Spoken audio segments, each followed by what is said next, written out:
Bonjour à tous, c'est pour partager mon petit bonheur du printemps sur le rucher à la maison. Il y a 0 perte, donc ça c'est cool. Malgré le frelon, malgré éventuellement le varroa, et ben 0 perte, donc ça fait vraiment plaisir.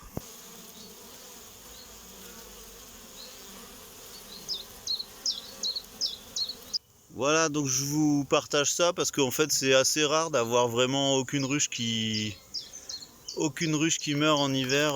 C'est quand même assez rare. On a toujours une boiteuse, on a toujours une voilà. Puis j'ai d'autres ruchers où c'est moins bien, hein, où il y a eu du frelon un peu. J'ai des ruchers où il y a la moitié des ruches qui sont parties.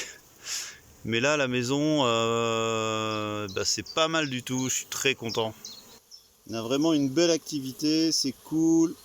C'est vraiment ça fait toujours plaisir le printemps qui revient quoi, mais là c'est vraiment d'autant plus cool parce qu'il y a tout le monde qui est vivant. Donc ça c'est top. Alors comment j'ai fait mon hivernage, c'est peut-être ça qui va être intéressant. Qu'est-ce que j'ai fait de particulier? Bon, je pense pas que ce soit des choses qui marchent à tous les coups, mais enfin je vais quand même vous en parler. Déjà, toutes les ruches du rucher, je les ai équipées comme ça. Maintenant, il n'y a que des petits trous comme ça. Je fais plus de planches d'envol. Et j'ai remarqué que ça faisait bien chier le frelon.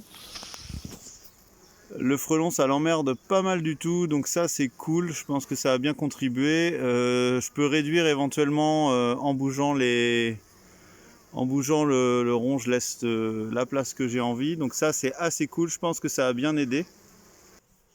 Contre le frelon, j'ai aussi utilisé ce genre de piège qui est une espèce de nasse coréenne que j'avais vu sur Fred l'apiculteur qui m'avait... J'avais vu ça chez lui. Alors moi j'ai pas fait exactement comme lui parce que j'avais du petit grillage, donc j'ai fait une nasse un peu comme lui mais avec un tout petit grillage, mais j'ai mis une grille à reine au-dessus, comme ça les abeilles peuvent sortir. Et puis voilà, j'ai mis ça dans le rucher, ça marche pas trop mal, on chope pas mal de frelons.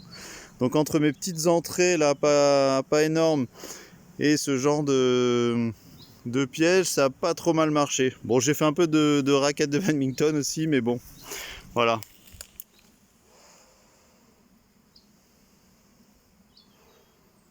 Je suis assez content aussi parce que j'ai pas nourri cette année, 0 nourriture sur ce rucher là. J'ai mis un peu à manger sur un autre rucher qui est plus faiblard, mais elles n'ont pas eu de nourrissement au sucre du tout, donc ça fait plaisir, ni de l'année dernière ni l'hiver, donc ça c'est trop cool. Et un seul traitement varroa. J'ai fait un traitement varroa, des languettes là. Les languettes, glycérine et acide oxalique en fin d'été, quoi, après récolte. Et ça a suffi, pas de traitement hivernal. En gros, je les ai pas embêtés de l'hiver. J'ai vraiment clôturé après le traitement varroa. J'ai mis mes petites languettes et puis je les ai laissés tranquilles. Je suis revenu de temps en temps pour essayer de sous-peser, voir s'il fallait nourrir. J'ai parié qu'il fallait pas nourrir et je suis assez content parce que ça a bien donné. Voilà. Donc bon, c'est pas une recette miracle, mais je pense que j'ai évité le traitement hivernal aussi parce que ça a affaibli les colonies. J'ai l'impression quand même. Le traitement acide oxalique en hiver, je trouve pas que ce soit formidable. Donc voilà. Et ben bon printemps tout le monde.